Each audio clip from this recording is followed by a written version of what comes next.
Bonjour et bienvenue dans l'entretien sur France 24. Notre invité aujourd'hui est Jean-Pierre Bemba, c'est le président du mouvement de libération du Congo, le MLC. Il est avec nous en duplex depuis Kinshasa.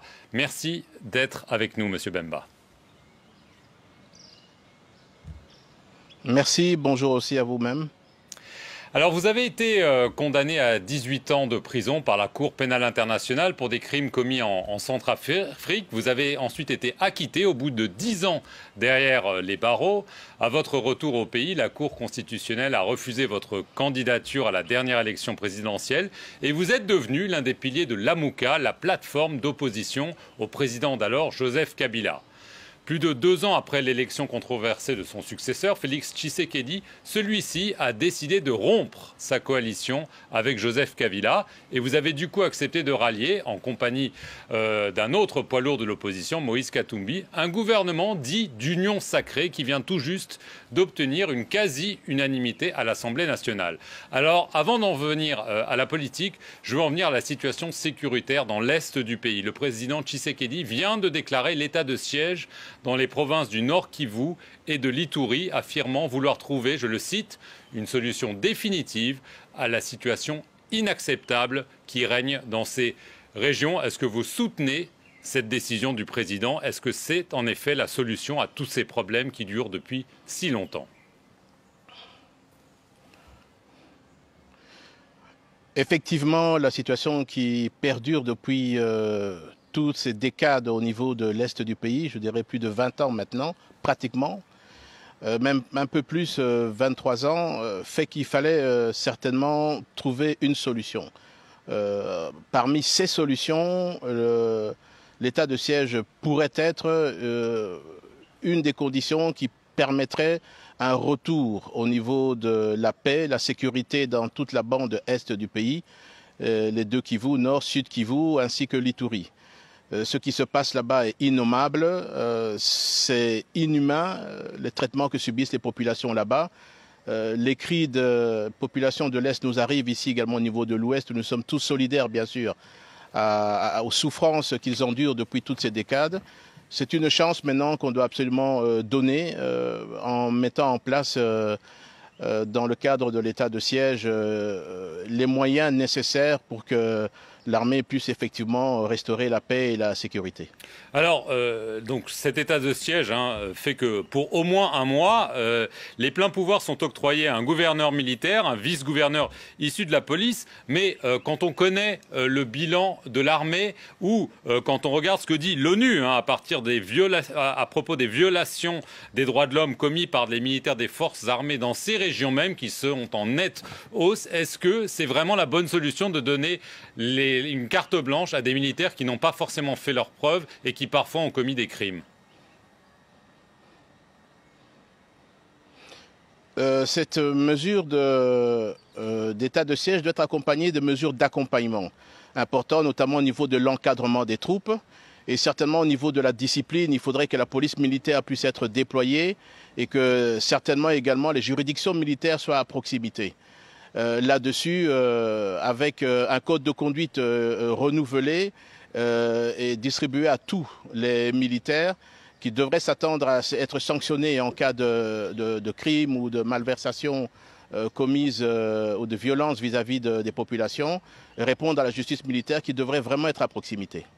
Alors, parmi ceux qui ont été nommés au Nord Kivu, le président a nommé un gouverneur, le général Constant Ndima, qui est un ancien membre de votre mouvement, qui a été cité dans un rapport d'enquête de l'ONU pour des massacres qui auraient été commis entre 2002 et 2003. Est-ce que vous affirmez que c'est une bonne nomination ou est-ce que cette personne, étant donné qu'elle a été citée par l'ONU, ne devrait pas être dans cette position dorénavant stratégique? D'abord, est-ce que lorsque les sources que vous citez, est-ce qu'elles sont d'abord fiables? Est-ce qu'une enquête sérieuse a été mise en place?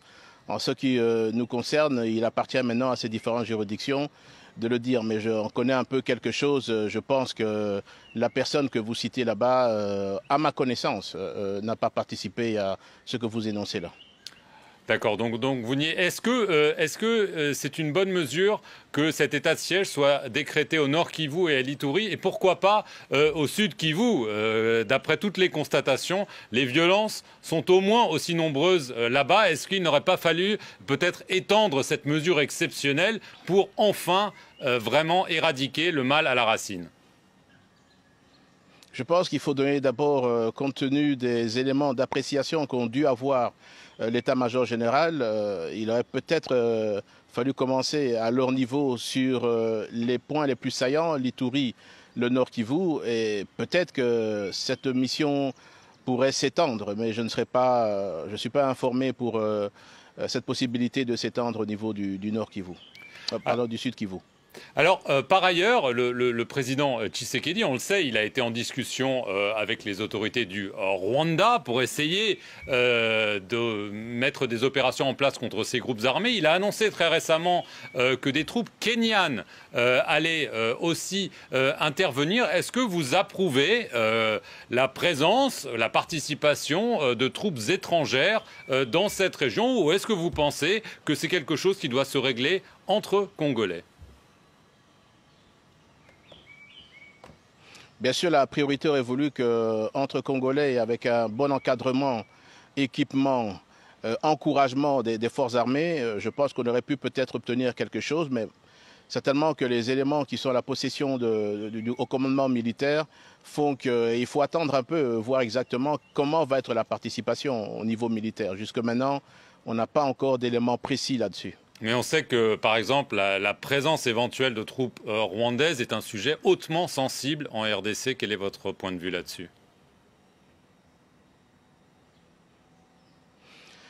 Est-ce que maintenant cette présence est dans le cadre d'un accord et pour pacifier ce pays? Je dirais si on peut avoir par ces moyens la paix et éviter chaque jour les massacres et les morts qu'il y a dans cette zone importante du pays, je dirais alors utilisons tous les moyens pour pouvoir éradiquer définitivement cette zone d'insécurité.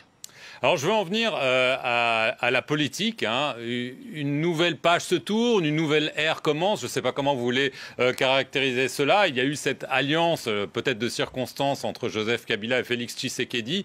Ça semble être terminé. Est-ce que la page Kabila est définitivement tournée en RDC? Je pense qu'on ne peut jamais dire qu'un homme politique est définitivement tourné. J'en sais quelque chose, mais je dis simplement qu'il y a une nouvelle vision qui s'est mise en place avec des acteurs politiques importants. Vous citiez Moïse, moi-même, et c'est une occasion lorsqu'on a vu dans quel état était la situation au mois de décembre 2020 du pays. Je pense que c'était l'opportunité, l'occasion de pouvoir amener autre chose. Et on a opté pour une stabilisation des institutions qu'une confrontation de celles-ci. Alors, votre parti participe pour la première fois depuis très très longtemps. Donc, allez, l'exécutif, il y a un gouvernement de 56 ministres. Si j'ai bien compté, vous en avez 3. C'est peu, non?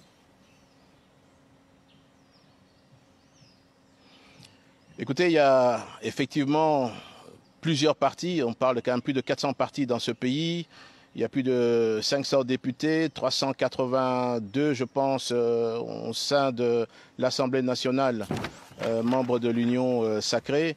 Et il a fallu contenter tout le monde. Je pense que le plus important c'était d'aller de l'avant surtout et d'amener des solutions au niveau des populations qui ont des sérieux problèmes, notamment sécuritaires comme on vient de le dire, mais social et économique également.